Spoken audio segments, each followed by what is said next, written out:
email. Thank you.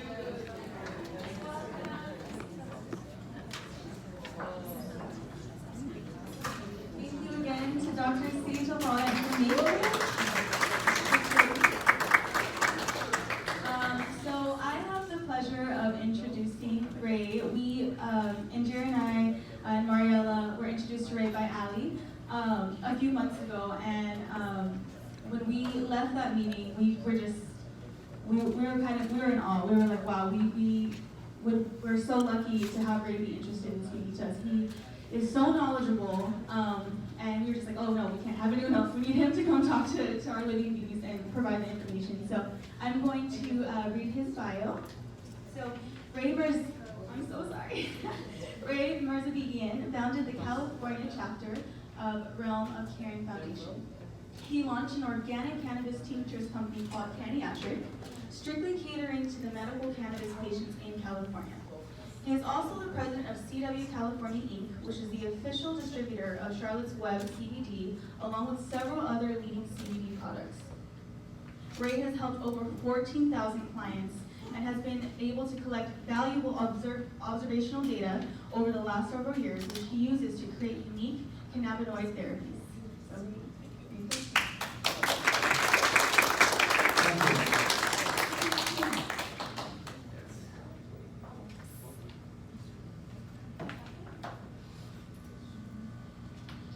Hi, I'm Michelle, and I wanted to share with you a little bit about my medical cannabis and breast cancer journey.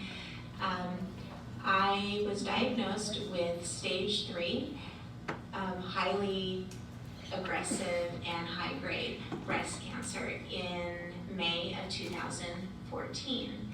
A few months before that, my son had actually started using medical cannabis in the form of Charlotte's Web CBD, and he had some amazing improvements in quality of life issues like eating and his gait and endurance and speech. There were so many improvements, so I was very open-minded and very much on board with medical cannabis.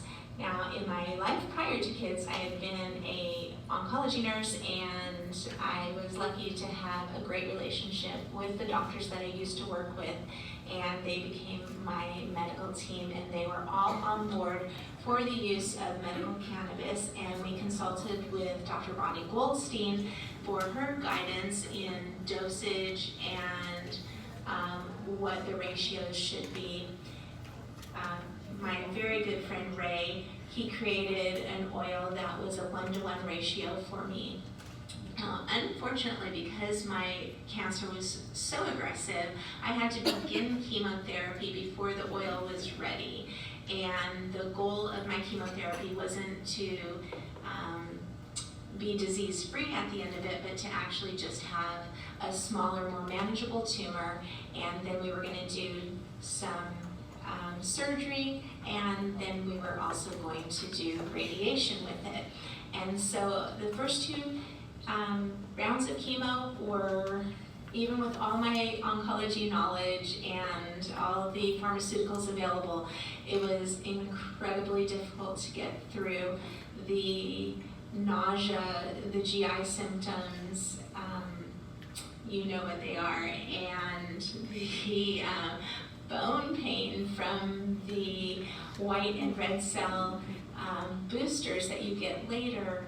I started having anxiety, and it was very, very difficult to manage. Thankfully, by round 3, Ray's special oil came into play, and it was amazing. Really, it was a game changer. I had been wondering if I could make it through 8 rounds of chemo, and with the addition of Supernova, I think that's what it was called, that's what I called it, I was able to manage my symptoms from the beginning, from the anxiety for pre-infusion through the nausea and the bone pain and the eventual neuropathy that developed through the many months of chemo, and everything was, it was definitely an amazing addition to the arsenal of treatment options that we had.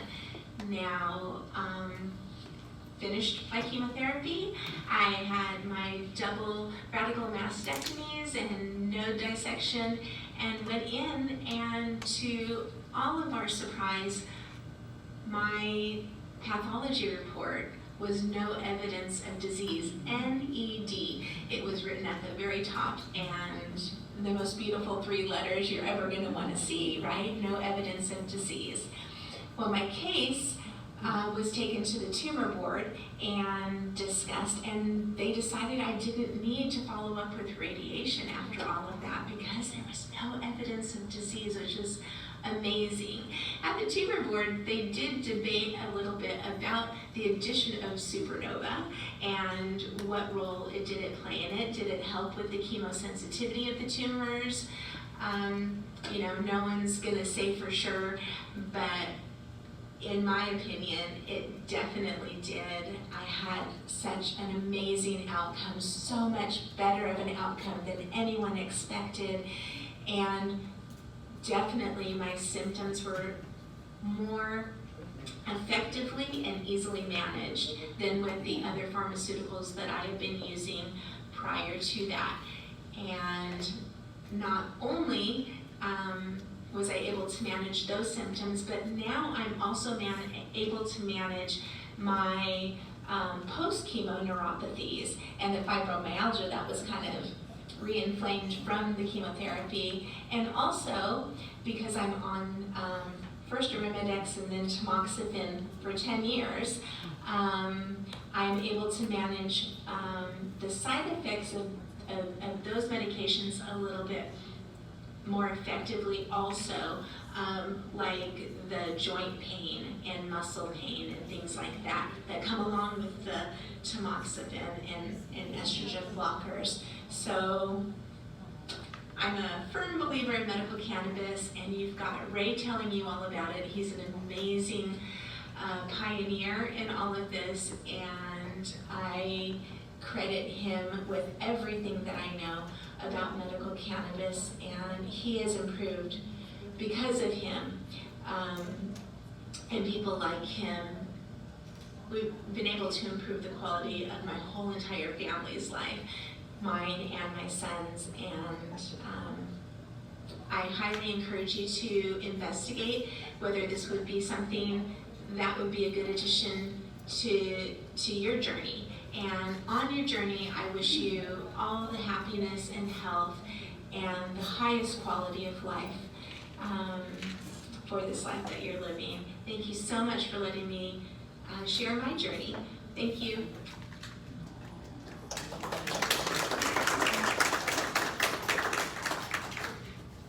Yeah, lights on. Maybe just leave this one off. So, that's good. Perfect. Hi everyone. I want to meet her. She's awesome. Michelle is one of many of my heroes, and over the last almost 10 years, I'm fortunate to have known so many of these, I can't call them patients because I'm not a doctor, but I call them patients when I talk to them. And they really changed my life, and they're so strong and they're so special. So I asked Michelle to give us a little bit of a testimonial for today for you guys, and I'm glad that she did. I met her first because her son has epilepsy, and just getting into how I got into this industry is about 10 years ago almost. I started looking into CBD and cannabis oils, and the reason was that I have a 15-year-old now daughter who has a severe form of epilepsy also.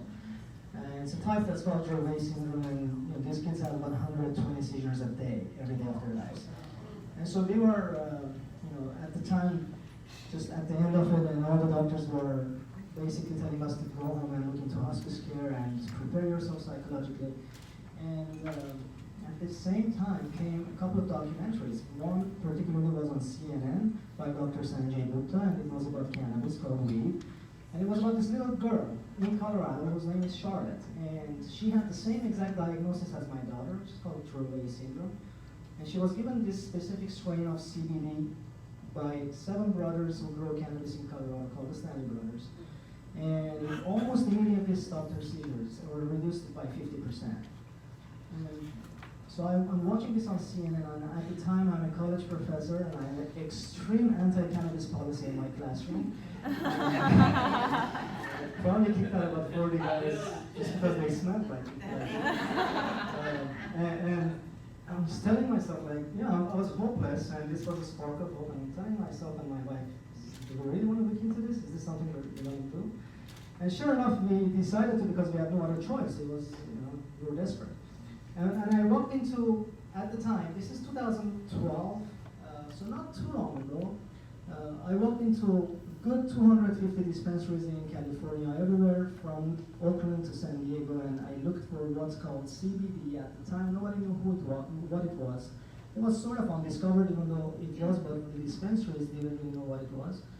And everybody had recreational products and THC primarily. And so we failed, and that led me to Colorado to meet the Stanley brothers and meet this little girl, whose name is Charlotte. And about 7 or 8 times back and forth, I was always unable to bring any back because smuggling cannabis through state lines is a federal crime. It still is today. And at the time, it wasn't hemp, it wasn't CBD, it was all categorized as cannabis. So I didn't care, I was a desperate dad, so I did smuggle in some cannabis oil from Colorado, and I got and unfortunately I got caught by agricultural agents at the border of Arizona and California. I was in a rental car, and there was nothing in the car, it was just me. No bags, nothing, just with Colorado plates driving back. And sure enough, they found under the seats these tubes of cannabis oil, and this middle-aged lady agent looked at me and said, "What are you bringing back?" And I just let it go. I cried my heart out, and I gave her my daughter's story. I get choked up, and I remember this day every time. Well, I was lucky because she got choked up too. She started crying with me. So I was able to bring it home, and my daughter Emily had a 50% reduction in seizure the first time I gave it to her. Wow. And that changed my life and perspective, obviously, about cannabis. And very short time after that, Emily became medication-free for the first time in her life, ever since 5 months old. And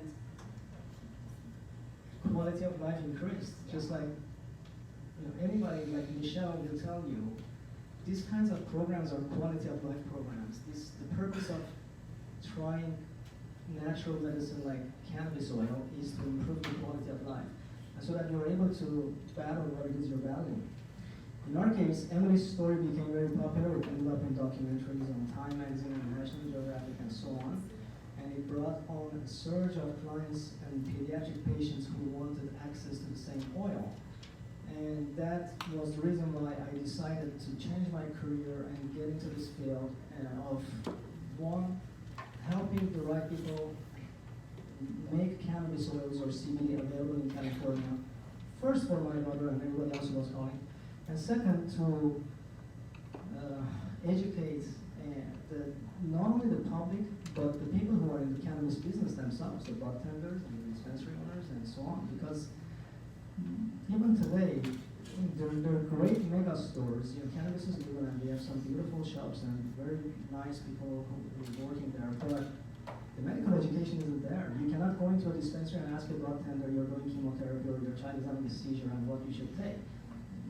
Generally, most of the time, the bartender doesn't know. They're going to just guess and give you something. And most of the times, that's a brownie or a gummy or whatever. And it could help you fall asleep and help you with the pain, but it's not going to be something that you can treat medicinally. And we're going to get into that today. But I want just to give you a little bit of history about where I came from and my involvement in the industry. I'm going to spend a little bit of time. We have probably about 45 minutes or so. I think we've done by 3. I want to educate you on cannabis and cannabinoids. So we're going to talk about the major cannabinoids in cannabis oil, because nowadays science has been able to isolate all of these cannabinoids. So it's not just marijuana anymore. You have THC, THCA, CBD, CBN, CBG, and you name it. And we have all of those available, and each one has a unique characteristic. So I want to talk a little bit about all these cannabinoids with you. talk about endocannabinoid system, which is what the system is and what it does when you consume cannabinoids like cannabis, and how it works, and then we'll talk about a little bit about dosing and proper dosage, proper product selection when you go to the shops or dispensaries. And finally, I think I'll talk about some resources that are available for people who are using cannabis or just getting into cannabis and how it can help you. Before I go on though, that disclaimer in red is very important, and I want you to just take a look at it, and you don't have to read it, but I just want to make sure that it's there and you see it. Basically, obviously, I cannot come here and make any claims, and we're not at all recommending that you stop your treatments right now, and cannabis for the most part is what's called a complementary treatment, so it works with your conventional treatments. And so in my position, I'm not here to tell you that cannabis cures or heals anything, or I'm not telling you to stop whatever treatment you're doing. So that's my disclaimer. Let's go on. Legalities, right? All right. So an endocannabinoid system. So this is a system that was recently discovered, and what we know about this system is it's a set of receptors. It's believed to be 5 receptors discovered, but 2 of them are confirmed and fact, and those 2 are CD1 and CD2 receptors. These 2 receptors are called the endocannabinoid system. Short is ECS. The CD1 receptor, as you see on the screen, is both of them are all over the body, but the CD1 is going to be mostly concentrated on your central nervous system, in the brain.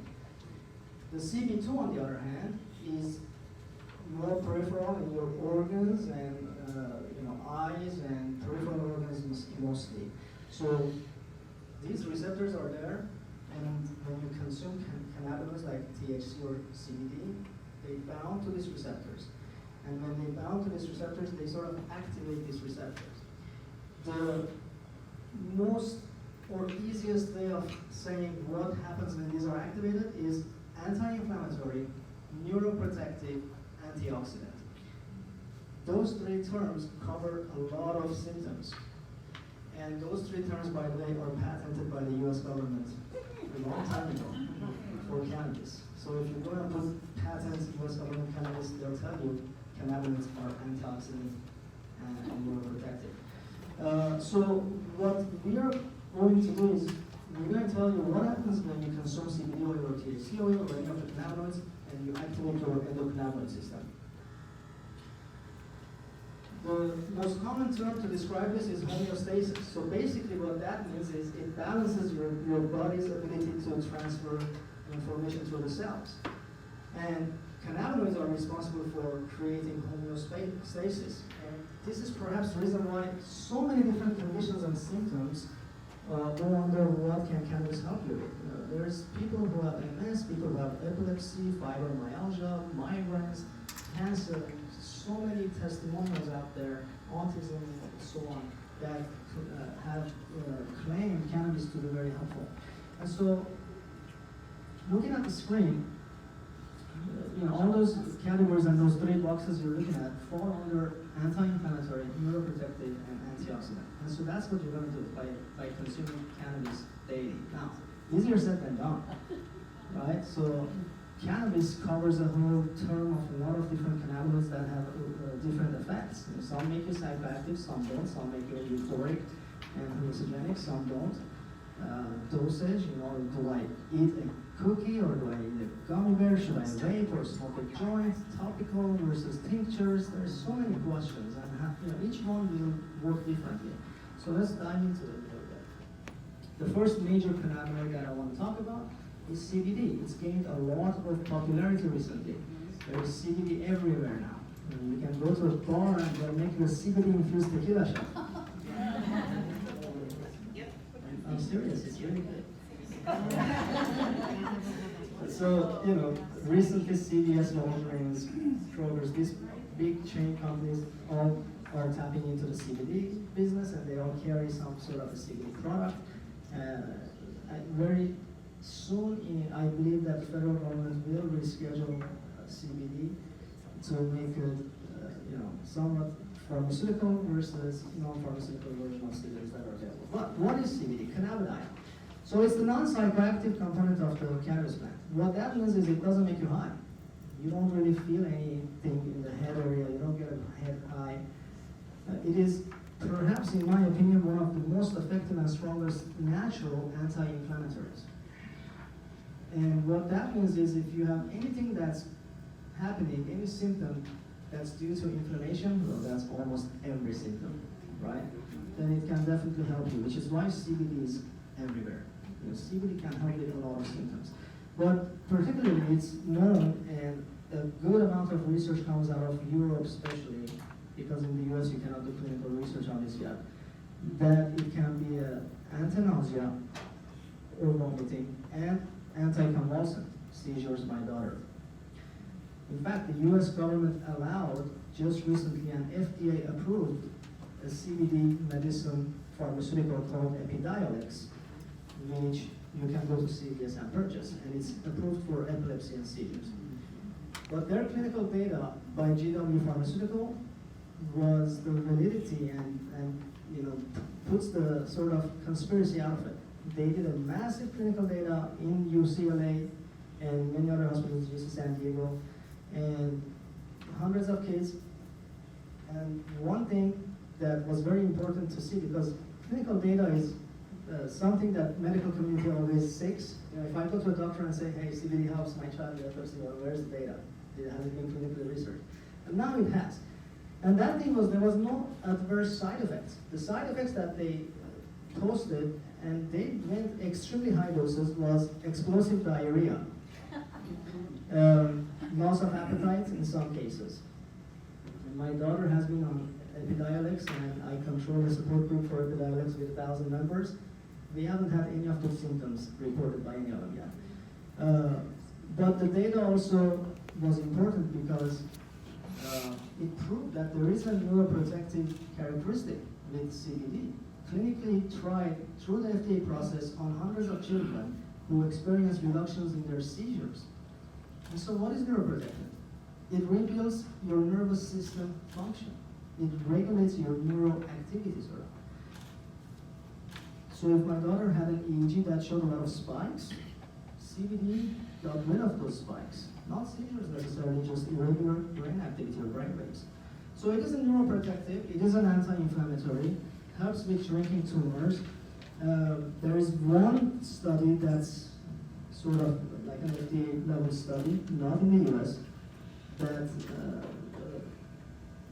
animal study, obviously not human, that shrunk tumors, and that's the only clinical study. But there's probably tens of thousands of anecdotal, testimonial, observational studies of patients, just like Michelle, who have used high levels of CBD in cases of glioblastoma or brain tumors and shrunk their tumors. I personally have had a couple of those cases. Both of them were children. The youngest one was 6 months old. And we were able to shrink her brain tumor in about 6 to 7 months of very heavy CBD and cannabis usage. And so, most important thing that you need to take out of this slide is that CBD is non-psychoactive. And I say that because many of the people who don't have CBD experience or cannabis experience are afraid of using cannabis. And when I do my consultations in my office and the whole family is sitting in front of me, the number one concern is always getting high. And unfortunately, especially in cases of epilepsy, the kids are on like 5 benzodiazepines, and they're concerned about getting high on that. I was there, I don't blame them, I've done the same thing. But it's important to know CBD doesn't make you high. Yes? You said the doses were high. How high? So when we get to our dosing slide, you'll see that when I recommend 0.5 milligram per pound, 4 milligrams per pound, 6 milligrams maximum per pound per day, right? With the pharmaceutical version, they went to 20 plus milligrams per kilo. And this was for kids with epilepsy dose. So they have reported 33.7% success rate of controlling seizures or reducing seizures in cases where the seizures didn't respond to medication. So it's a great product, medicine for many people who use it. It works, and It's a pharmaceutical, and I'll get into what the difference is. It's an isolated CBD. In fact, it's actually on this slide, so let's talk about it. So when I say CBD, CBD has variations. You can go to a CBD boutique, which they're popping up, and they have 700 different brands of CBD. Exaggerating, maybe about 650. And you can, as a consumer, see all of them as a CBD product. To you, they're the same, but they are not the same. There are many differences. So number one, it's very important to understand. Oh, I'm sorry. It's okay. No worries, no worries. I like the background music. It's very important to understand what the term full spectrum means. Full spectrum CBD means that it's a CBD oil that uses the entire crop or plant from head to toe, and everything is extracted. Because in this beautiful plant, there are tens and tens of cannabinoids, 78 that I know of, what we call phytocannabinoids. And it's not just CBD, like even the hemp plant will come out with THC, THCA, CBN, CBG, all the cannabinoids. And when you say you have a full spectrum product, what that means is your product is not just CBD, it's actually better than CBD. Because everything this plant offers is in there. Right? Nothing has been taken out or modified. And what that leads to is on the bottom of the screen called the entourage effect. And the entourage effect has proven that when all the cannabinoids are consumed together, they work better. This homeostasis happens much more versus if any of these cannabinoids were isolated. Because you can isolate them nowadays, all of them. The second kind of CBD you'll see in the market is called the broad spectrum. Broad spectrum is almost the same as the full spectrum, except for they took out the THC. And it's a THC-free full spectrum oil. But it's not a full spectrum because THC is the major cannabinoid in cannabis. It has the most medicinal effect in my opinion. So broad spectrum is CBD that's almost full spectrum. Why did they do that? Because some people might test positive for drug testing at work and get fired, but they want to use a full spectrum CBD oil. Make sense? Yeah. And it's perfect for those purposes, but you have to make sure by looking at test results that it is actually zero THC, and even the smallest traces might trigger that test result. So even if the label claims it, nobody's checking that label if it's right or not yet. It's wild west in the CBD industry. So just make sure you look at test results.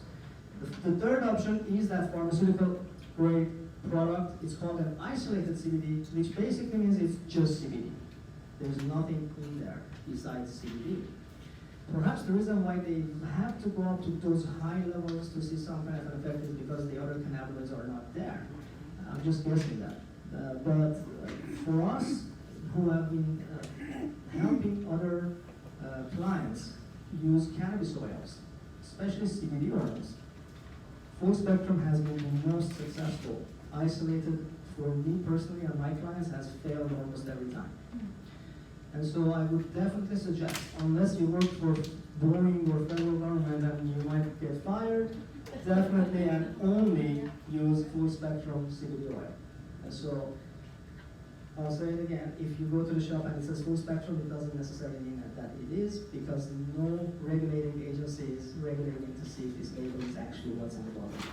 For the most companies. There are responsible companies that do, and we'll talk about that right now. Any questions on the CBD so far? I want you guys to stop me and ask me questions now as I'm going on, because we might run out of time at the end and not have time for questions. Yes? I heard that the CBD doesn't work as well without the THC in it. Yes. What was the That's question? entourage. What's the- So the question is, she's heard that CBD doesn't work as well on its own, and it works better when there is THC also. And that is exactly what the entourage effect is. It's the full spectrum. Was that your question? Yeah. Yes. Full spectrum is 100% true in my mind and my experience, for sure. Now, THC is psychoactive, so can I use the CBD and get high or not? I'm going to get to that in the next slide. Yes. Have you heard anything about interaction with THC and estrogen? We will talk about that now in the next slide. Interactions are absolutely very important to talk about and consider. And it's very simple to understand, and not really about grading. You have to always realize that there is no clinical studies on any of this stuff that you're saying, right? So based on observational data, yes, there is a possibility of interaction, and so I'll talk about it now. Ray? Yes. Does, Go ahead. You do. does, the cannabis oil work for multiple sclerosis? Great. Yes. Very much so. So how? Yes. I'm going to answer that, but I'm going to answer your question first. Cannabis oils like CBD are processed through the liver. Okay? If the medication you're taking is processed through the liver by the same liver enzyme that processes CBD oil, yes, there will be an interaction. So it's easy to figure out though, because you can go to your doctor who prescribed and tell them I'm using cannabinoids, and it's processed in P450 liver enzyme. Can you tell me if any of my other medications are also processed through that liver enzyme or not? And again, we will email you after this event. Everything you're hearing from me and Dr. Sita will come to you when, the slides will come to you. And all the slides will come to you. Yes. Can I answer this question for you? Sorry. You said MS. So MS, depending on what stage it is, and I'm talking about my experience, right? So nothing cures or does anything. According to my experience, depending on what stage and how progressed it is, it can stop the progression. Now, whenever I'm asked about MS, I will tell you that the most information that's available on CBD and cannabis that's CBD rich, helping a condition or symptom, is probably on MS. Montel Williams will be a perfect example of that, right? Yeah. So he was able to stop the progression of his MS through the use of cannabis oils. And he uses both THC and CBD, and he's very vocal about it. And there's so many others. I've had personal experiences of beginning stages of MS clients who had spasticity and not being able to, just relax and something like that. It helped them a lot. Somebody has lesions all over, and they're paralyzed, and they cannot move a muscle. It's hard to say from me to you that yes, give them CBD oil and you see something of improvement.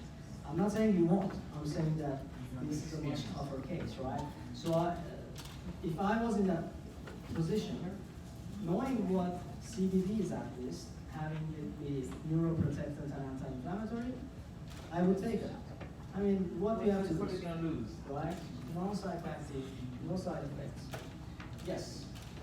How would you test your sensitivity to THC? Try the broad spectrum as opposed to the full spectrum and see the reaction? No. Microdose? Microdose. One Microdose. microdose both? Or microdose just You can THC? microdose both, but CBD being non-psychoactive, it's very rare that you would have sensitivities to it. Now, always, no matter what you're going through, my suggestion is to start with CBD only by itself. Full spectrum CBD, small dose, calculated per your weight, and see how you take it. If that little bit of THC in that CBD oil causes you to get psychoactive or high, then broad spectrum probably is a bit better option, or cutting your dose to a much lower level and starting slowly. So microdose is the right answer, I guess. Even though they're saying there is really not a lot of THC in the full spectrum, there is enough that if you drank the whole bottle, you'll get high. We're talking about first serving size. First serving size, it's a very low dose. Yes. To respond to the question there, I have low blood pressure. So for me, I was taking a tincture designed for children with epilepsy, and THC, and it was full spectrum, and it dropped my blood pressure really low. So I switched off. I would take the pure CBD and then occasionally bring in the THC because I couldn't handle it. But that was something I had to learn on my own. There wasn't something to talk to. My question for you was, I read and I wanted to know if this was just a misnomer, but with medication interaction, grapefruit, is it the same for CBD or THC? Because I was helping my friend with MS on this same question, and is that true that if you're not supposed to take a medication with grapefruit, then no? 2 hours apart. 2 hours. So it's not digested at the same time. Okay. Now, So, the real answer to your question is it's very unique and individual. There are people who will have absolutely no issues. same way that there are people who will take clonazepam, benzodiazepine, and CBD together and have no issues. I mean, there are kids who have major interactions with it. So metabolism is a factor, everything's a factor, so it's very unique. But anybody that comes to me and wants to start any of these oils always hears from me. I don't care what medication you're taking, or grapefruit or whatever it is, 2 hours apart, minimum. First CBD, then meds. First meds, then CBD. All right. Moving on to THC, which is the major cannabinoid or content of the cannabis plant. It is the psychoactive content, so this is the one that makes you high and euphoric. This is the recreational part of cannabis for the most part, when people smoke a joint or get high. But, as I said earlier, it has the most medicinal benefits, in my opinion, of all the cannabinoids. For one thing, let's think about that psychoactivity. Well, when you're dealing with massive pain, something non-psychoactive is not really going to get rid of your pain in 2 hours. So you need that psychoactivity, but you got to manage it. And you manage it by proper dosing and proper product selection. And that allows you to microdose. And if you don't have just for my own sort of observation, who here uses cannabis as medicine currently? Great. So if you are a beginner though, if you don't and have never or in a long time haven't smoked cannabis or used cannabis products, you have to microdose because THC causes anxiety, okay? THC causes euphoria. So you want to make sure to give your body the proper time to get used to it. But the beauty of it is when you do that, and your body does get used to it by microdosing, you're able to go up to extremely high levels without getting high or euphoric. Much higher than somebody that uses it for recreational purposes. But that takes time. And we'll talk about it in an upcoming slide. So the psychoactivity is good because it helps your pain, it helps you fall asleep and stay asleep, it helps with vomiting and nausea, and it helps with chill, relaxing, right? Just being in a good mood. Because if you're dealing with any type of cancer or any kind of a chronic illness, you need something that enhances your mood and makes you a little bit calm and happy, like drinking a couple of glasses of wine, right? And what are the side effects of cannabis? Happy, sleep, eat. So over long time usage, there are no side effects? So there are no psychoactivities, meaning you get used to the euphoric stage. Yeah. What if you stop? Well, you have a massive urge of wanting it, but nothing's going to happen to you if you don't get it. Does that make sense? So it's not dependency building, like you don't become dependent on it, you will become psychologically dependent on it. Meaning, Well, most dependency is psychological. well, no, but if you come off of a long-term use of benzodiazepines or opiates, you will have a seizure, you'll faint, you might die. None of that with cannabis. You want it and need it, but if you don't have it, you don't have it. You're still gonna need it. And that will go away eventually, right?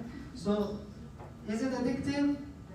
Yes, in a sense that you feel like you need it because it helped you so long. Is it dependency building? No. Is it dangerous coming off of it? Not really. Yes. My palliative, is that what you say? Yeah. Yeah, my palliative doctor said, who cares? It's addictive. Do you need it? Does it help you? Is it keeping you from vomiting? Is it improving your quality of life? Improving your appetite. Right. Well, it's not addictive. I'm It's on a not. gram and a half a day. Full spectrum. I'm high right now.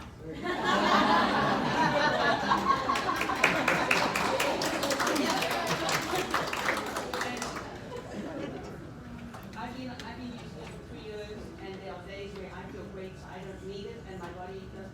I know that my body, when I start to vomit, I know I need it again. Right? So without And that's what I'm saying. It's not addictive in a sense that you'll get sick if you don't get it or something bad will happen to you. You're not dependent on it. Yes. Why shouldn't you buy CBD products on Amazon? Oh, okay. Excellent question. The product selection part of the slide, we'll talk about that. Alejandra, so give me a couple minutes, I'm going to get to the slide and I'll talk about brand selection and product selection. And it's very important, it's one of the best questions you can ask. I want to go through this real quickly, time. CBDA, THCA. So when you put an A after the cannabinoid, it stands for acid. What it means that it's in the raw form. So when I say CBD or THC, that means it's been decarboxylated, activated, cooked. So think of this. You go to the dispensary, you see 75 different jars of flowers, buds. You smell them all, you find one, and you like the way it smells. Well, if you take this and chew it and swallow it, you're not going to get high. You're not. You're not. It is when you grind it and roll it into paper and light it up, when it becomes activated. So heat is what activates cannabis. And when you say CBDA or THCA, it's just like taking and juicing the plant and drinking it, or eating it raw in your salad.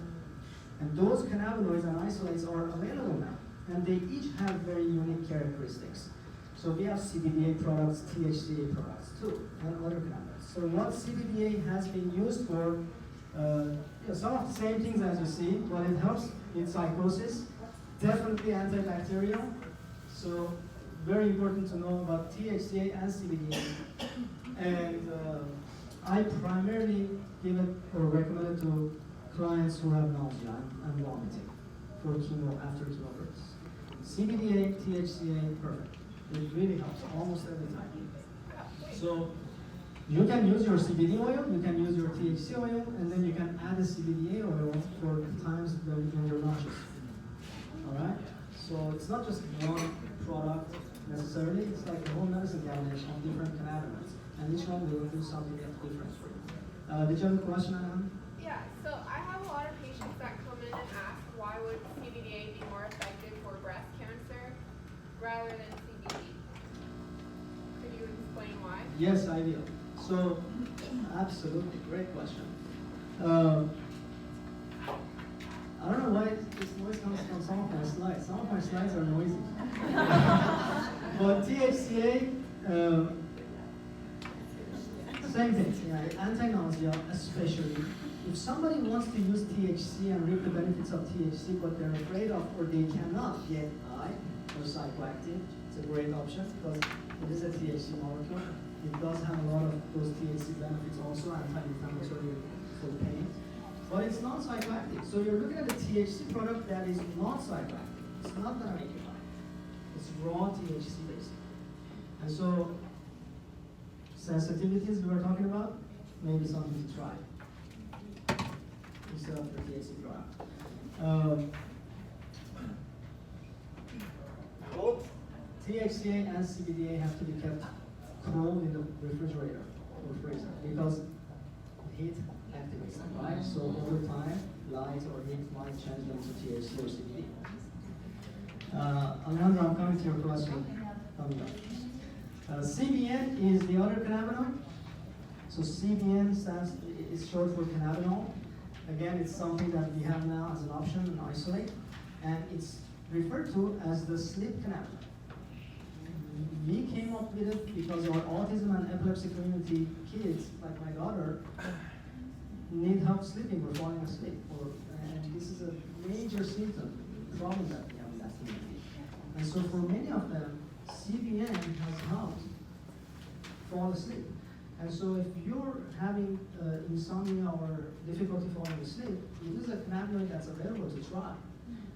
It is a THC product, meaning it's aged THC.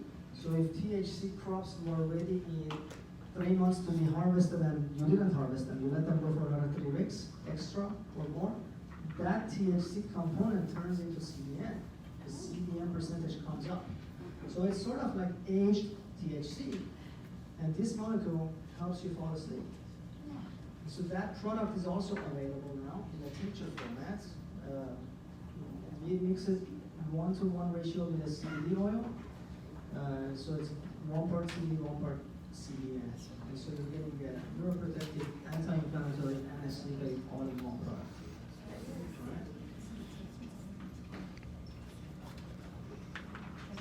if you notice on almost all of my slides, I say microdosing is recommended to start. So I'll talk about that soon. The next cannabinoid that's somewhat new in terms of a product being ready in a tincture format is CBG, just cannabidiol, and this is considered the parent molecule to all the other cannabinoids. What that means is that before any cannabinoid becomes CBD or THC or CBN, it's actually CBG first. And as you age the plant, then those molecules or cannabinoids turn to THC and CBD and all. So CBG, for me personally, as an experience, it's new. I started using it maybe about 2-3 months ago in my consultations and treatments. But so far, it has definitely been amazing in some areas. Now, some areas that I've experienced sort of success with it is cognition, clarity, awareness, speech enhancement. All the cannabinoids are anti-inflammatory. Every cannabinoid is anti-inflammatory. But if you look at the chart on the bottom, and I know it's hard to read, but we're going to get a copy of it emailed. This chart is by a nonprofit foundation that I work very closely with called Whole Plant Access for Autism. The founder is actually here, Rhonda, and this beautiful group does a ton of observational data collection and surveying from thousands of members. And every time we have a new cannabinoid like CBG, they're on top of it. They'll do this surveying all the members who are using it and figuring out what is it used for, what is it good for. Think about it. There is no clinical research on any of this, right? The best information you can get now is observational data. And that's basically asking the user, how did it work?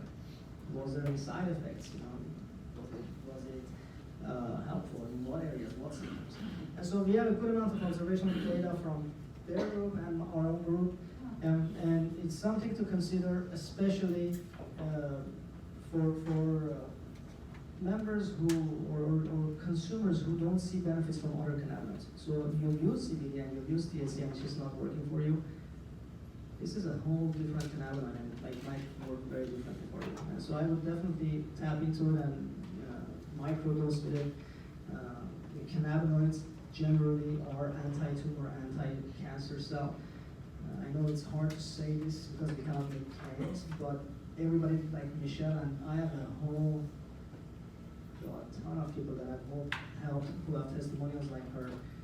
All these patients who beat cancer using cannabis oil on top of their other treatments is the living proof for me that there is an anti-tumor or anti-cancer characteristic here. So it goes back to what do you have to lose, right? Especially if you're dealing with cancer and you have to use everything that you can to fight it. And especially if you're doing chemo or radiation, hey, it helps with nausea, it helps with sleep, pain, appetite stimulant. It's exactly what you need all in one product. Because otherwise you have to go and get 4 or 5 pharmaceuticals to help with all of those, and then you deal with 4 or 5 pharmaceutical side effects and so on. And so it's pretty common sense for me that I would try this first, see if it works for me or not. Yes? So you would use that one first? No, always start with the 2 major cannabinoids, I would say CBD, because you can use very high levels, and THC. Now, I'll talk about dosing in a little bit, because you have to use both of them. I'm sorry, what were you saying about the breast cancer and the use of? Yeah, I'm coming to that slide, and I'll talk about it right now. Thank you. So you go to the cannabis shop or the CBD shop, and you see that some of them say hemp, some of them say CBD, some say cannabis, some don't say cannabis. What's the difference? There is no difference. The hemp and cannabis plants are exactly the same thing, okay? The difference is the level of cannabinoids, especially and particularly the THC. By law, and this is the Farm Bill of 2014, which was edited in 2018, by law, any cannabis plant that has less than 0.3% THC in it can be categorized and licensed as hemp. The other cannabinoids don't matter. If any plant has or tests for over 0.3% THC, then they have to be cannabis, meaning under the cannabis laws in the dispensary, cultivated under cannabis regulations. So the difference, the main difference or the only difference between hemp and cannabis or hemp and marijuana is the THC percentage. That's it. So you can go to the shop and see a CBD oil that says hemp, but it will be full spectrum and it will have all the cannabinoids in there. But it will just have 0.25% of THC, that's it.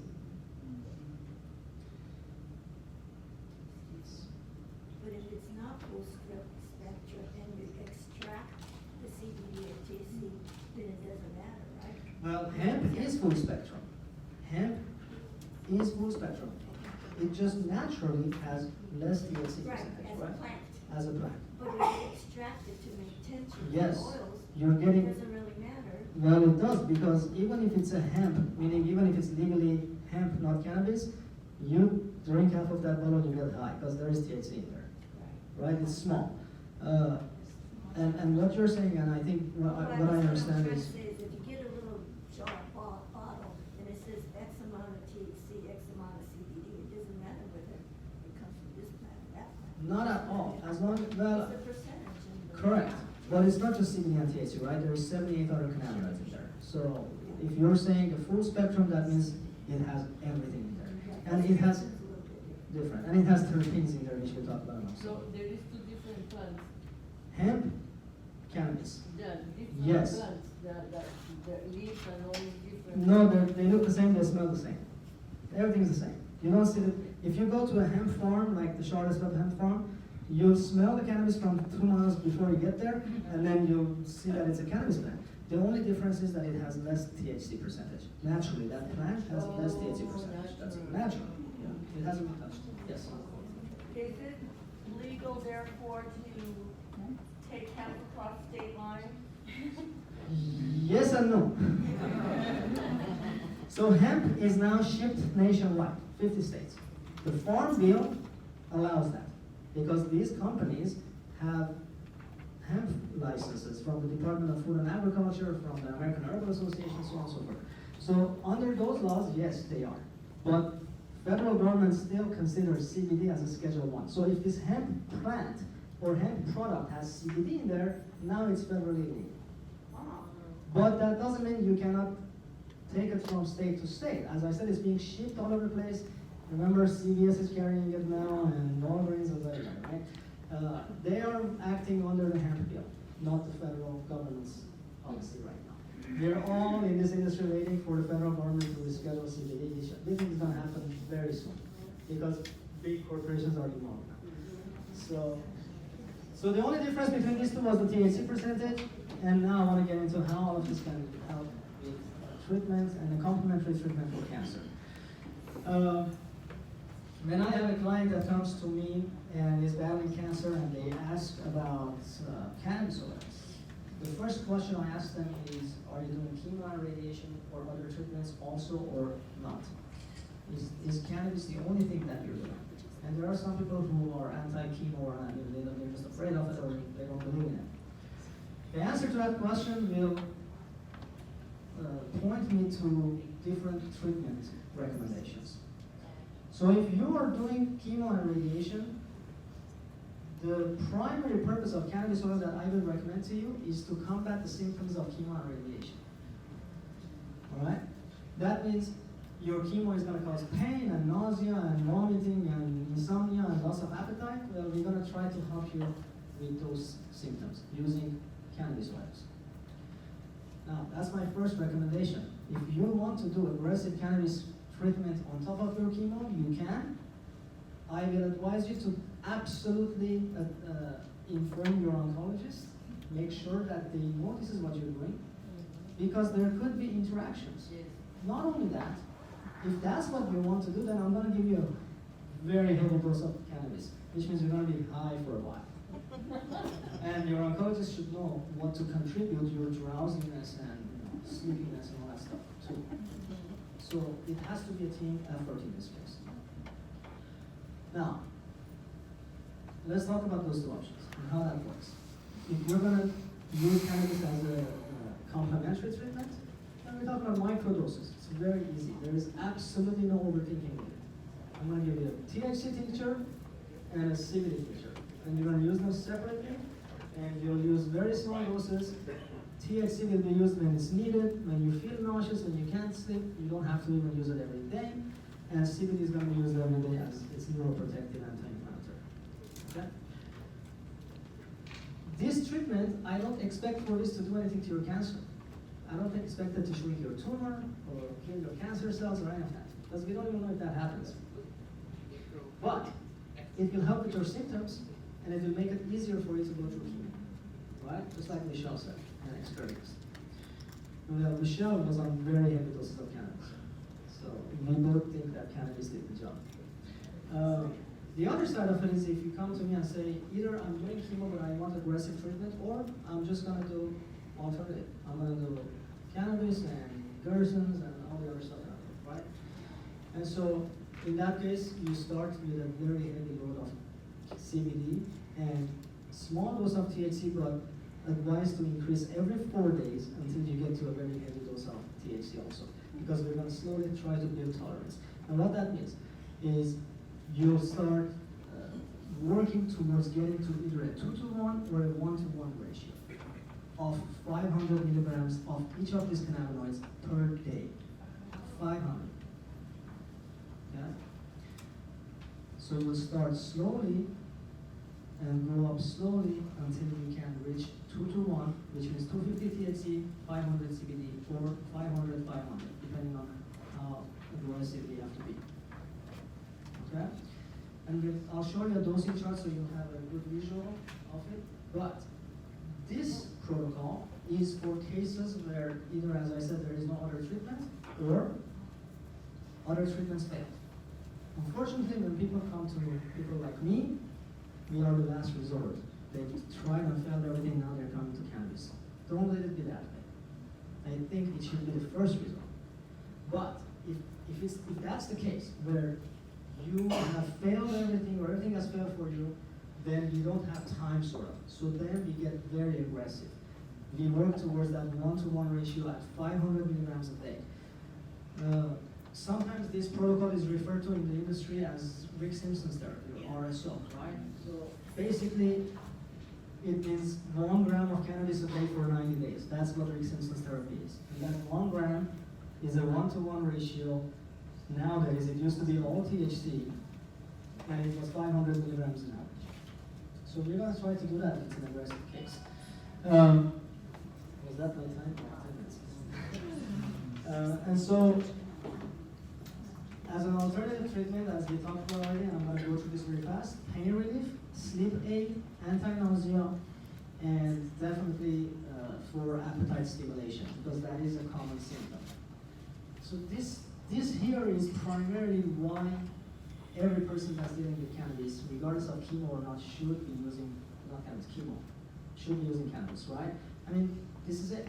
It's almost every one of the patients that I work who have cancer and go through chemo especially deal with these symptoms.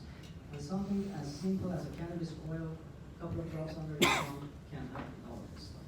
So it's very simple, don't overthink it at all. There is no side effects, there is, as I said, no real dependency linked to it. And when we do it the way we're going to talk about with medicinal tinctures, it makes it very easy. You don't have to, there is no guesswork. You know exactly how many milligrams you're taking every single dose. Yes. On the slides, it talks about the cannabis being anti-cancer or killing the tumor. Then why should we use it?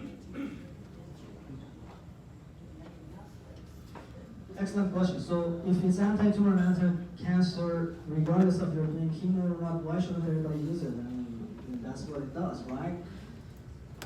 Well, there's different reasons why. Number one is because some people cannot be psychoactive. They do because they still work, they have kids to take care of, they drive, so they have to skip the THC portion, right? So, or do a very small dose of THC.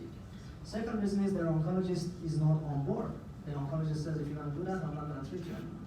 And that happens every time that I go to the office and lines.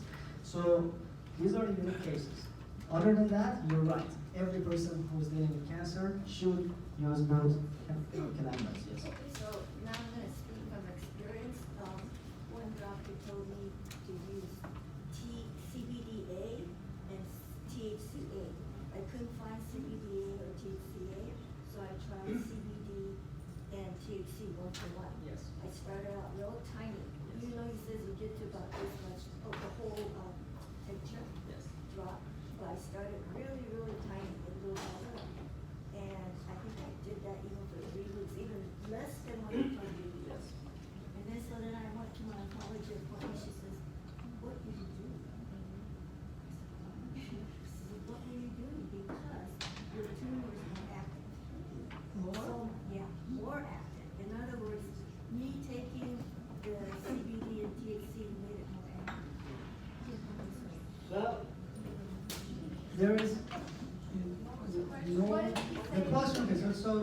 question is she took small doses of tincture, 1-to-1, and her oncologist thought that it made the tumor more But then active. she didn't thought.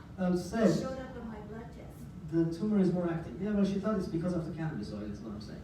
Yeah. I mean, there is no way that they can prove the cannabis oil did that, first of all.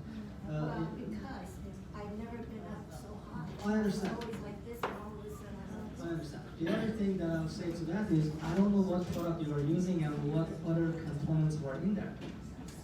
You know, unfortunately, it seems like we're running out of time, but I have a slide that talks about contaminants, pesticides, solvents, microbials that are in all of these tinctures. So there is these factors that you have to consider.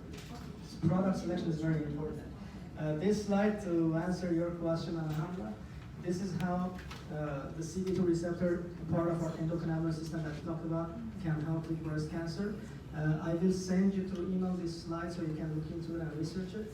But this is the exact mechanism of what happens when you consume cannabinoids that bound to the CB2 receptor. And I will tell you, 8 years now, the two cancers that I've had the most success with have been breast cancer and glioblastoma brain tumors. I've had success with lung and other things too, but more failures than successes on some other cancers. With breast and glioblastoma, we've had a significant amount of success, yes? I know that you said there's no true clinical data. Yes. per se. My question is, have you noticed or have you taken any information about those with breast cancer and the success stories, the difference between estrogen positive or HRT positive or negative? Because we all have different non-patients. And the real answer is no, because there is no clinical data to look at, right? I mean, we've had success and failures in both areas. Why? I really don't know. Nobody knows. Until the rescheduling happens and some real clinical research happens, those answers are not available. At the same time, though, while you're waiting for it, it doesn't hurt to try, because it has helped both of those types of breast cancers. Thank you to the group who's collecting data. How can we submit our data? That's great. I will get to that in a second. Okay. Oh my God, I'm running out of time, sorry. I'm gonna try to go through this real quickly, okay? So, delivery methods of cannabis, there are so many different ways. Which one is better, which one is worse? They're all good, they all work. Doesn't matter. Now, obviously, if you have lung cancer, smoking joints or smoking cannabis is not the right way to go. So you have to make that judgment yourself. But that doesn't mean smoking cannabis is not medicine or it doesn't work. It actually is most fastest method of delivery. But for me personally, in my treatments and consultations, well, I mean, most of my clients were kids anyway, but generally, even adults, tinctures allow me to get down to the exact milligrams that you're consuming. The other methods of delivery, you cannot do that. So if you're going to treat this precisely like medicine, then you have to go with tinctures or oil. Because I can calculate based on the potency of this oil, how many milligrams is how many amounts and how much you need to take. And you can keep track of it and increase timely. With edibles, it's impossible, because if you cut your cookie or chocolate bar in half, who knows what piece has how many milligrams in there, right? With vaping, it's impossible almost. Capsules is oils, it's the same thing. When I say oils, you can do capsules. You can go buy your own empty gel capsule, vegetable capsule from Whole Foods and make your own capsules. But oil generally is the best way to go for medicinal. Now, I work with some brands, not one, so I distribute and recommend several brands of products. One of those brands for CBD products is Charlotte's Web. They are the most trusted, world's most popular CBD brand now. They are a public company. They are available and shipped internationally, and they're in some big box stores. Sprouts has them, CVS has them, all that stuff. So why do I stand behind them? Number one reason, as I told you, this product saved my daughter's life. She was on a Charlotte's Web original formula oil, and not only my daughter, but tens of thousands of other kids' lives. And it's a great, consistent product. Second reason why I'm behind this product is because it is a heavily licensed and regulated company. Why is that important? That is perhaps by choice nowadays, because there are a lot of CBD companies that don't have any licenses. They just went online and Google searched a farmer in Nevada and purchased 1 kilo of CBD and in their garage or kitchen created some tinctures or products and are selling to you. It's important to look for companies, and there are a good amount of companies nowadays that are heavily licensed and regulated. They make it up to themselves to be responsible enough to go and get this regulation and licenses. Charlottesville is a vertically integrated company. Why is that important? Consistency. What if you found a product that works for you and next batch is different, or next year it's different? When you're vertically integrated, you can lock in that consistency because you have full control from seed to bottle. Everything, nothing is outsourced. They are US grown, non-GMO vegan. They have certifications from American Herbal Association. They have certification from Department of Food and Agriculture. They are an FDA registered manufacturer. And a part of many other organizations who go in once or twice a year and enforce and regulate, make sure that they're doing everything right, okay? It's organic, but when you go to a CBD shop and it says organic on the label, I want you to know that organic by USDA doesn't exist yet. Yeah. USDA doesn't certify organic hemp yet. So it's as organic as anybody else, but they can't say it on the label, so they don't. So it's a very compliant company. It's a very responsible company. Things that you need to pay attention to because of the lack of regulation are pesticides, molds, fungus, microbials, heavy metals, solvents, butane, hexane. These are all in some of your cannabis products, especially CBD, because THC or marijuana is still regulated now in California. CBD isn't yet. So find responsible companies to work with. Charlottesville has a whole product line and it gives you delivery options of your choice. They do have a whole line of tinctures. They have gummies that have excellent ingredients, low sugar, vegan, turmeric, ginger, and CBD combined in there. And we have samples for you to try them on your way out today. They have capsules that are liquid capsules, so if you don't like the oil thing, you will have a capsule. And they have a whole pet line and they have a topical line, which is excellent for pain. The other brand that I endorse and distribute and work with is called Miriam's Hope, samples over there. And the reason I do is one, because they are consistent and great product, but two, and mostly because they have these two isolated products. And this is what we talked about earlier in the slides, CBG and CBDA, having unique benefits that CBD or THC might not offer. So these products are available if you want to try these in addition to your other main cannabinoid that you're trying. All of these oils are triple tested at third-party labs. We, as a distributor and consulting company, make sure that every batch is clean and consistent and pure before we endorse them or sell them. And then there's this line. So me and my brothers in 2013, after the failure of finding quality cannabis oils, got to work and got into a little underground warehouse in the middle of a whole bunch of body shops. And rolled down the door and created a cultivation and a lab back there. And so we started growing and making medicine for my daughter, but a lot of other children who wanted access. And we started playing around with unique strains, and one of the most popular strains we have was Supernova, which Michelle was referring to, and it was in 1-to-1, which we still do. And this experience for us was, we couldn't grow tomatoes, we couldn't grow anything. For us it was crazy because you really quickly learn that there is a science attached to growing cannabis. Yeah, everybody can grow it, but you cannot grow medicine if you don't know what you're doing. These plants, love this plant. Bugs love these plants. So I can tell you, every cannabis grower has pests. They have mites and thrips and all kinds of stuff. How you get rid of them ends up in your final product.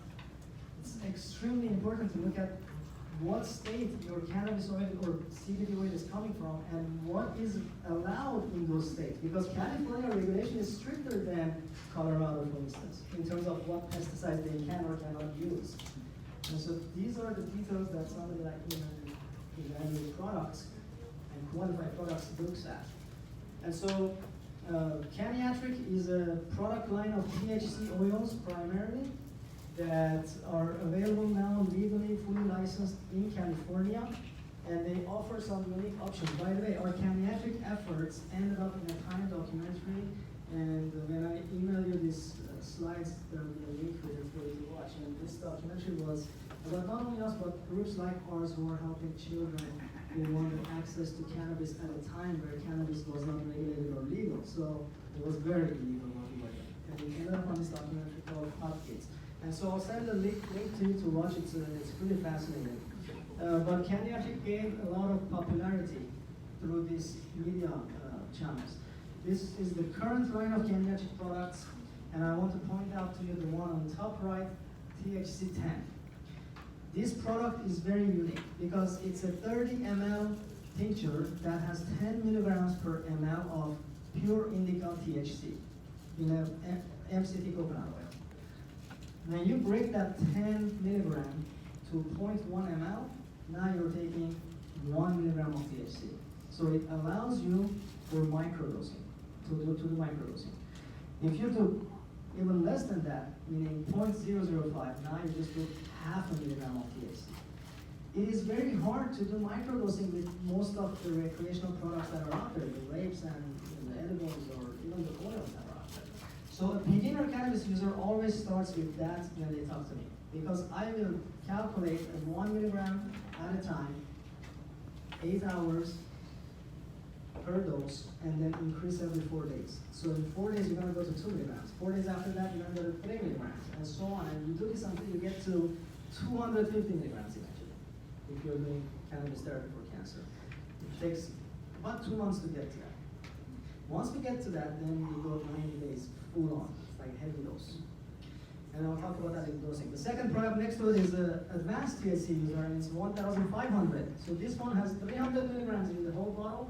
This one has 1,500 milligrams in the entire bottle. It's pure THC indica. 1,500 means 50 milligrams per ml, so it's 5 times stronger basically.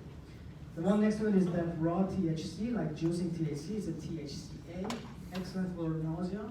And the one on the bottom right is the Supernova that Michelle was talking about. So 1-to-1, half CBD, half THC.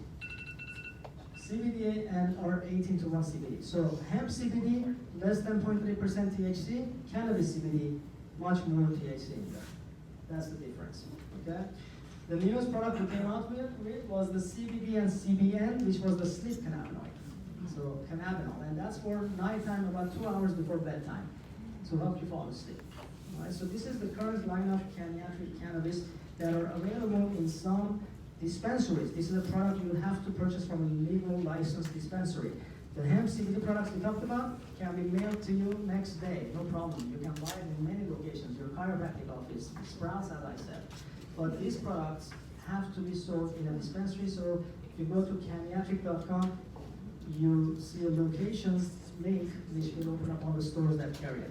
I'll send you links of all of this to you, so I'm going pretty fast, I know, so I apologize. Different price, different potencies. So at the website, you'll get that information. Some of the unique things I really want to mention about Caniatric, and this was important because of my daughter and all the kids. We don't use a solvent to extract our cannabis. It never ever touches solvents. Never. Throughout the entire process. It's a solvent-free extraction method called mechanical extraction method, because even smallest amount of solvents like alcohol can interact with your medications or whatever else you're doing, and we don't want that. And then the other important thing is that it does have all those unique CBAs and THCA and all those options, which you don't really find at a dispensary. Most of what you find at a dispensary is THC. All right.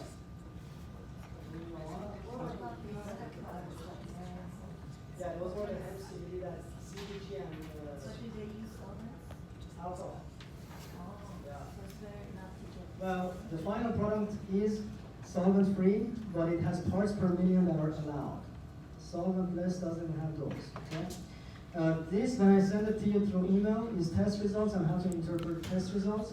I talked about already, look for pesticides, microbials, mold, and all that kind of stuff in your product.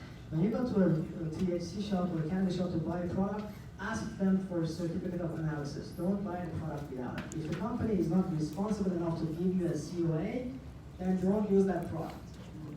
Especially for hemp and CBD companies. The cannabis companies, if you're in a legal dispensary in California, they have tested their product.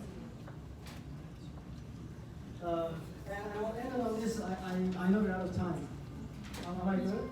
Sure? Okay, so just throw something at me. This on the right side is a dosing chart.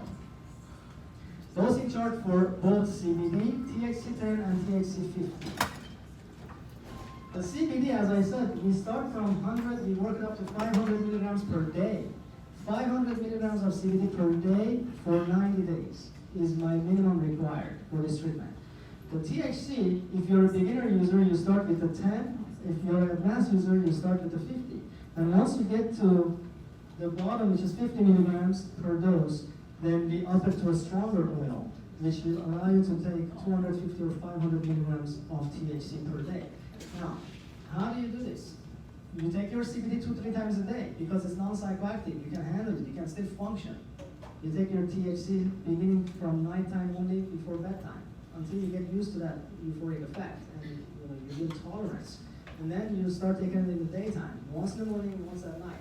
Once you really get used to it, then you take it 3 times a day. Because taking 250 milligrams of THC a day is psychoactive. You really have to get used to it. So you slowly build up that tolerance, and it might take, as I said, a couple of months to get there. But once you get there, you can take a lot of THC without getting high. You really build up that tolerance there.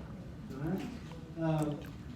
And so the protocol is 1-to-1 or 2-to-1 ratio, 90 days once you get to that level. That means once you get to that 1-to-1 or 2-to-1 ratio at that level, I want 90 days from you before you do scans and see if it's helping or not. And that's what has really worked. RSO or Rick Simpson type oils versus tinctures.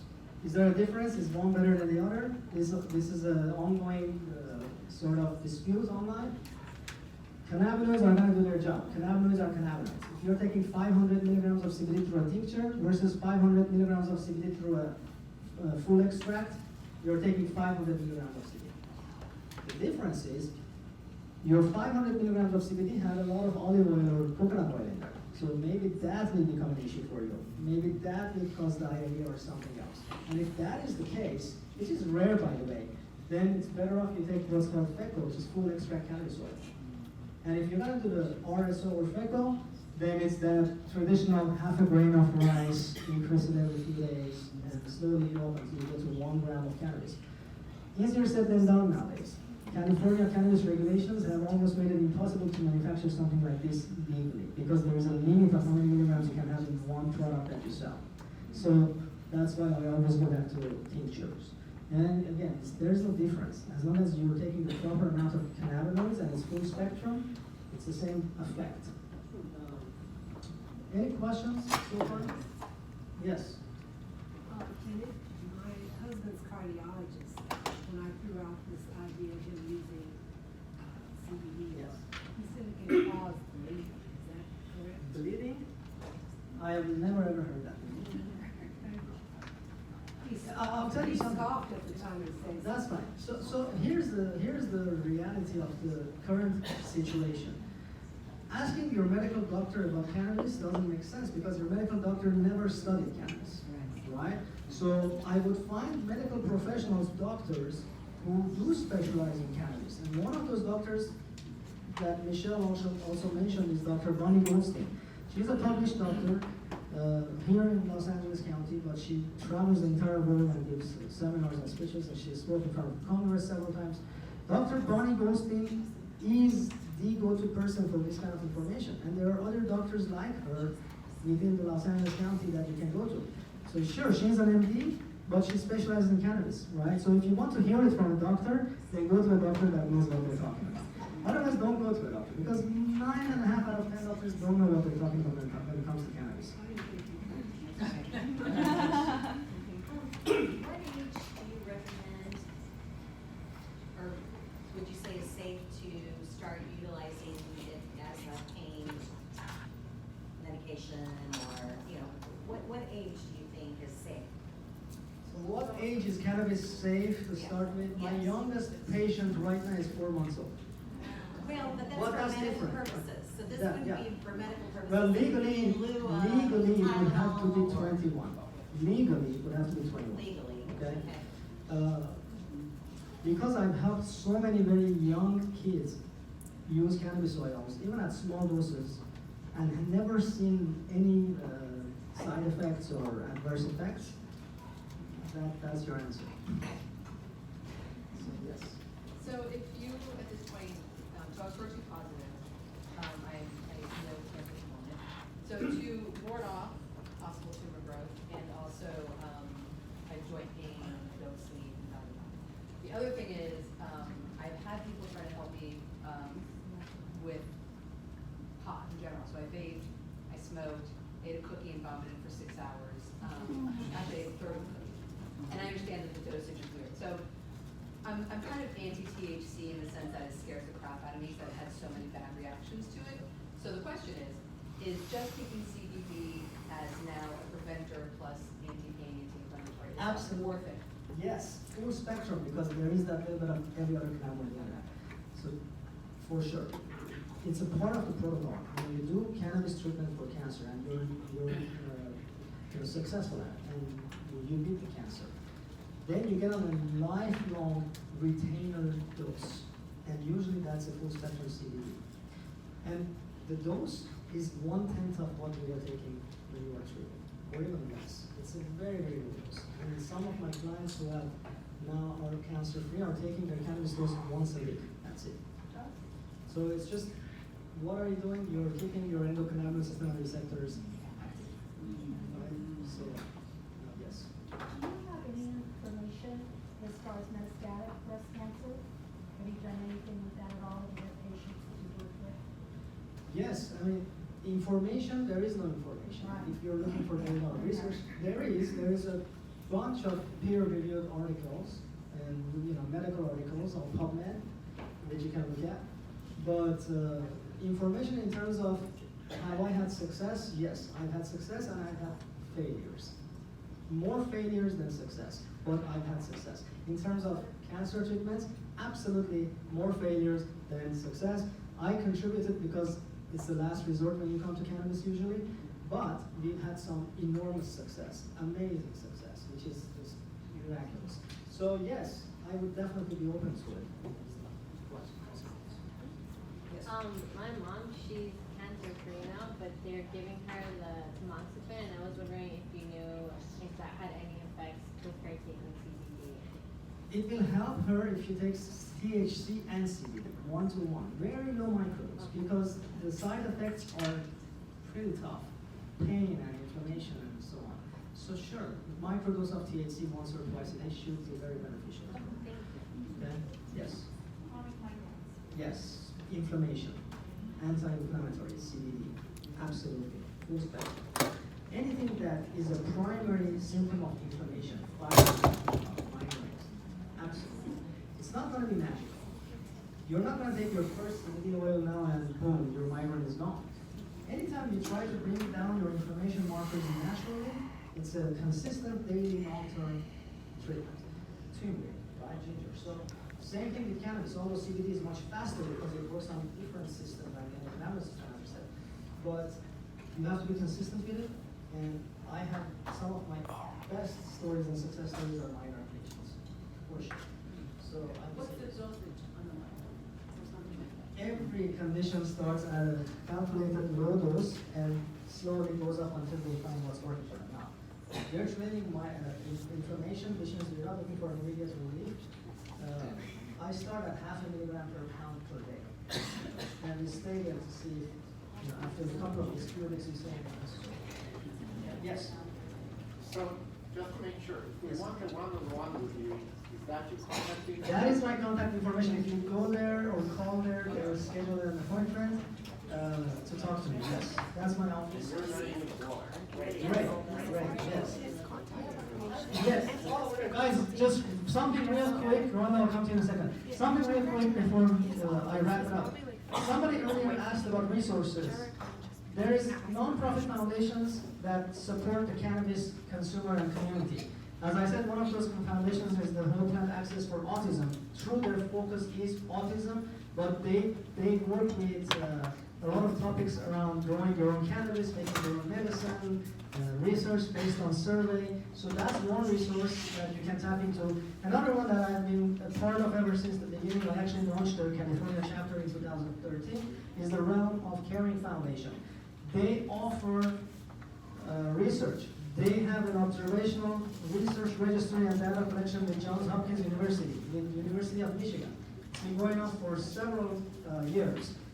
Basically what that means is you can go in there, register, and share your cannabis experience through a survey, and they observe and collect that information, and they make publications once a year. And so, Realm of Caring for research, Realm of Caring for grants. If you cannot afford to buy this medicine, and it's not cheap, I'll tell you, it's very expensive, insurance doesn't cover. Foundations like them offer grants. Realm of Caring has a grant called the Realm Cares, and that basically gives you a check in the beginning of the month, every month, to go and buy your cannabis oil if you qualify. You have to qualify, obviously. They also, the Realm of Caring Foundation. I'll send you the link to it.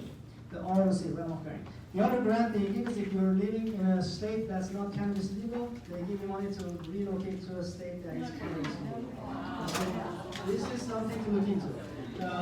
When you go to this website on the top, bottom yellow, the ROC.us, click on Research Library, scroll down and click on Cancer. It will bring up every single PubMed publication that's available. These are medical peer-reviewed articles on every different type of cancer that you might be researching. Say that again, please. The ROC.us, click on Research Library, click on Cancer.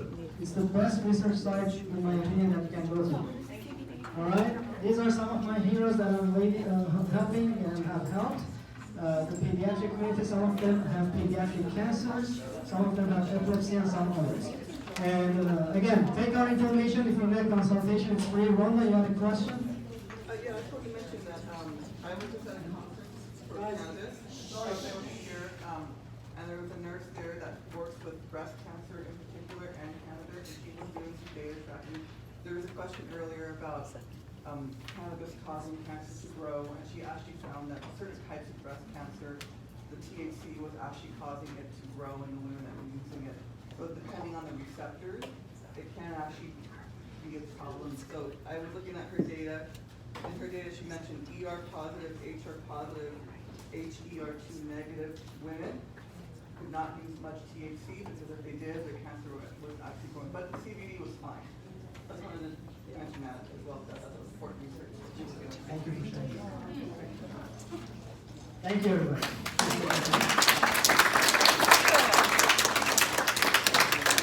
Just want to say another big thank you to Ray, who donated his time to be here with all of you today.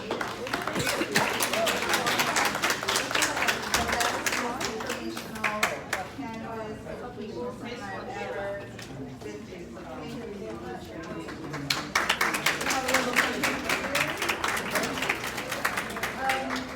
I thought you were going to make cannabis man.